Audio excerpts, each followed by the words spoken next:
Hello, Tony. Thanks for Nice to coming see out you again. Dale. I appreciate you taking the time to come out and have these conversations. You know, the last couple of times we talked about the Trashmen, we talked about the Platte Valley Boys. I'd like to this time talk about what are you doing now? Is there things that you're doing now? Well, I guess a lot of different things. I'm still writing along with my wife Barbie. Barbie writes the poetry, and when I can come up with some music for it, we try to put something down that is fun. You know, we did. I think it was last Christmas. Barbie wrote a poem about Mama's garden, and in fact, I'm going to sing that song. One of the songs that we do later on, but. She wrote words, and it was so touching. I finally, after a number of years, found some music that she approved of, because I came up with a number of different melodies, and it really didn't approve. And so a number of years went by, and one day, you know, it just comes to you. Yep. And the words fell in with the music, and so... We're still writing once in a while, but you know, it doesn't just happen when you write a song. It just you know, people say, well, you know, do you just sit down and write a song? Not really. Particularly later on too. I think when you're younger, a lot of these things in your, you know, you've got a lot of things going, and you know, you're hungry, and I think your writing skills are a lot better than when you get older. A lot of writers, if you notice, when they were young, they wrote their best music. And you wonder why they're not writing really great stuff later on. And I think it just, the juices aren't there to be creative, I think. Well, I would think that, though, as we got older, I mean, and you would know better than I, that maybe all the experiences that we've had in life that it give you a lot of information to write about. I mean, you know, I've written, you know, a couple songs, but not a big writer. No, but I mean, writing is fun, but you get an idea, and all of a sudden you sit down, and it seems to just come out. But if you purposely wanted to do that and just sat down, I'm going to write a song today, it just doesn't work that way. How many songs do you think that you've written over your career? Do you have an idea? I don't think that many, maybe 100. Okay. 100 That's still songs. a lot of songs. And a lot of them are still on old tapes that I haven't listened to in 40 years. If the tapes are still viable, I mean, you just don't know. Although they can... if the tapes are brittle, if they've been laying around for a long time, if you record it on tape, they can revitalize that tape to a certain extent. Yep. They got machines that can do it. I'm going to do that, but I always say I'm going to do it one of these days. You know. Well, you talk about those old tapes and that. So, are you doing any recording at all of anything? Well, yeah, here in the studio, I've got 5 or 6 songs that I haven't finished. I intend to finish them, but, and I think there's 2 or 3 of those songs that I like, and there's 2 or 3 I don't like. And that's kind of the way it goes with recording. As a matter of fact, I think, you know, the Trashmen recorded a bunch of material that was never released, and all of a sudden, Sundays found that material. Yep. They're going to be releasing that, but it's I have recorded, and I do continue to record. If I get an idea I think it's worth putting down, but I do it not just to get it recorded, but just for the fun of writing the song. Well, speaking of them 2 releases, I just wanted to tell the audience those 2 songs that they found were "Reelin' Rockin'" and "True Love." So they need to go out and find that in the Trashmen. So wanted to make sure that I shared that with you. What's different today from recording? You're in the studio today, but from back in, you know, the 60s compared to today, what's the biggest change that you've seen? everything. Every single thing in recording is different than it used to be. The first time we recorded was with a 4-track Ampex recorder, and everything was done pretty much live. There was some overdubbing, but Surfin' Bird, as an example, was recorded live. I think King of the Surf pretty much was live. And you would you sit down in a circle and you'd record it. And you'd know the material well enough where you didn't have to do, 26 takes on it. And, the microphones were different. But now, a lot of those old microphones, they're going back to the old Telefunken mics. They're going back to... technology has brought recording into a whole different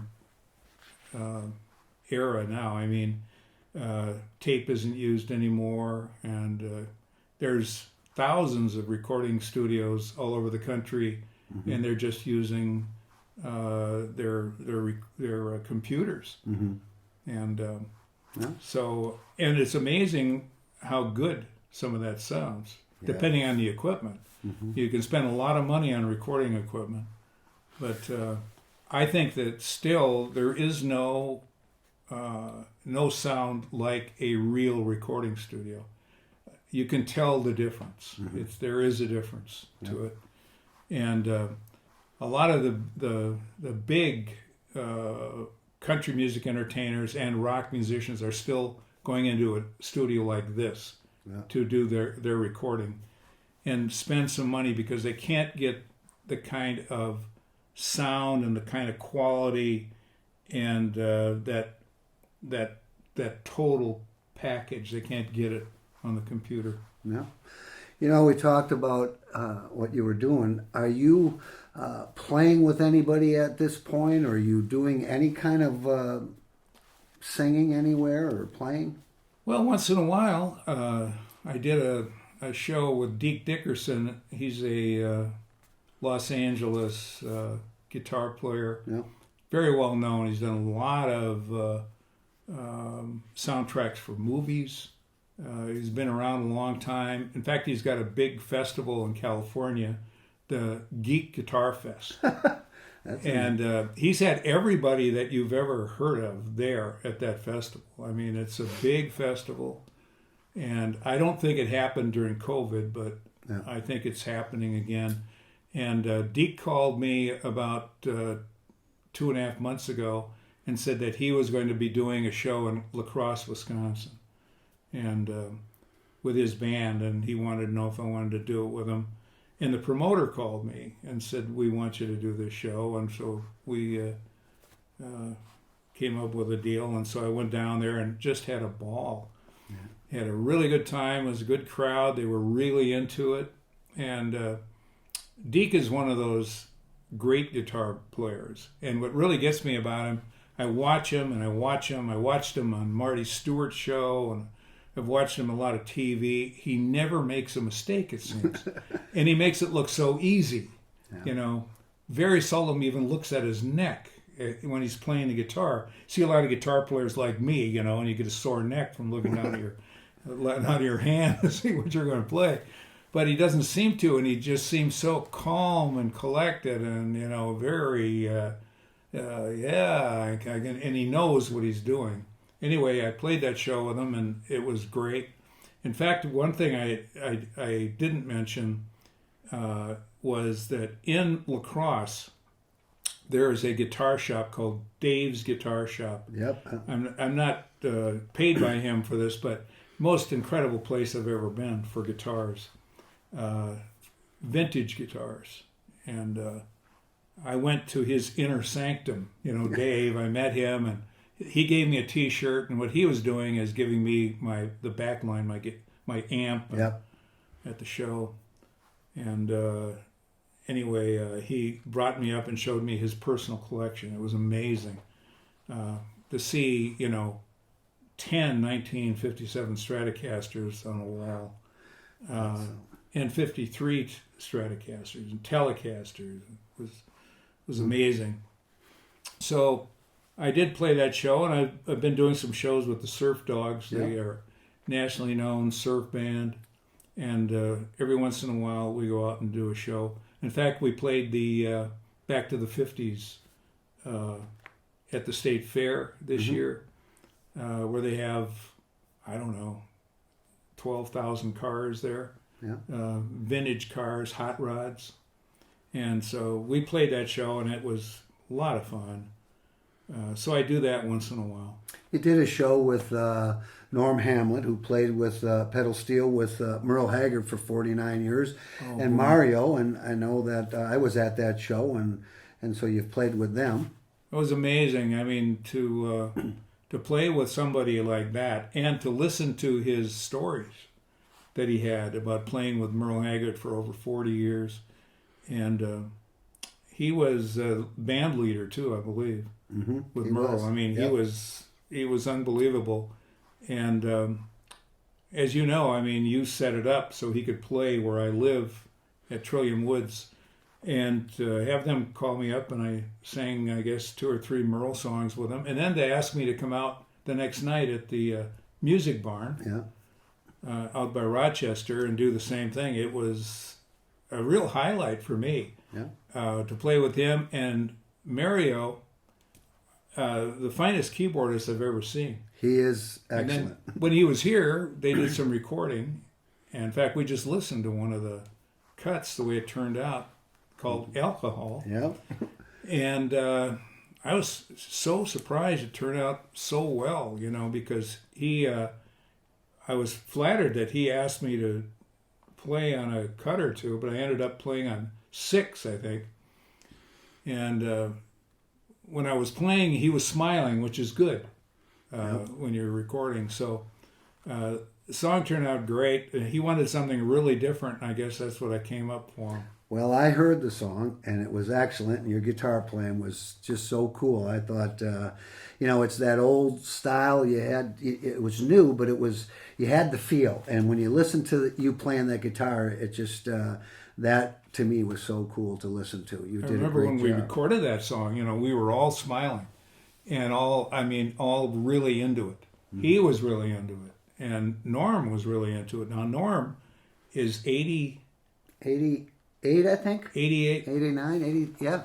And to watch what he can do on a steel guitar yet, and to see him over there after playing on all these hit records that he's played on in the past. I mean, dozens and dozens of #1 records that he's played on. And to see him, shaking his head, smiling, he was into it. And that was a thrill for me.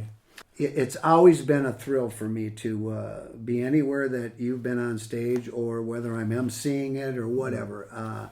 It's always been a thrill, and I want to thank for you to come in here and just take the time to just have conversation, talk about things that were the past and now the future of stuff, and you've got a lot more to give, Tony. I hope that you continue to record. I hope that you continue to play. I know that every time I get a goofy idea, you're always my first call. So I'm going to keep you as much as I can playing. I'm going to call that goofy guy, right?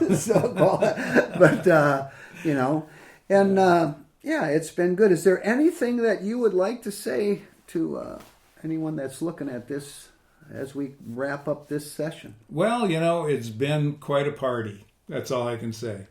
The last, I'm not going to try to count it out, but I guess I've played, started playing, we called them jobs back then. I started playing when I was 14 at the Crystal Coliseum, and, roller rinks, and got the big time when we played at the Prom on the Midway, and, some of the big ballrooms around town. And for me, it's just been a great party, and I've enjoyed it all, and I've enjoyed meeting all the people. I mean, that's been everything. I mean, to meet all these people over the years, and to continue to see the ones that are still around, continue to see them come to the bluegrass festivals and to some of the just get-togethers. That's why you do it, is to meet the people. the music is great. But the friendships that I think I've made over the last 50 plus years have been everything. And not only, musical compadres of mine, but just people that love listening to the music. Mm-hmm. And I made some friends, and they've been they're lifelong friends, really. They may not be musicians, but I've seen them enough times and really got to love them. So I guess what I've got to say is to everybody, thank you so much. Well, thank you. And one of the biggest things that I'll never forget is that when you played on my album and then you sold me that Telecaster, and I will cherish that till the day I die. And I appreciate that. So I remember on that album, too, you wanted me to announce it. And I announced it. And they said, that's it. They called me One Take Tony. That's right. Well, I would hope that, folks, if you're out there and you see Tony or you hear about him playing, I hope that you go see him. He's got a lot to give yet. And I would like to thank Reverb and Echo Studios for opening it up and letting us come in here and do these conversations. And I want to thank Dan Deurloo for engineering and producing this. And our cameraman, Carter Brice, I want to thank him for setting this all up. And Tony, it's been an honor for me to do this. I value our friendship, and I love you, brother. I love you too, man. Thank you.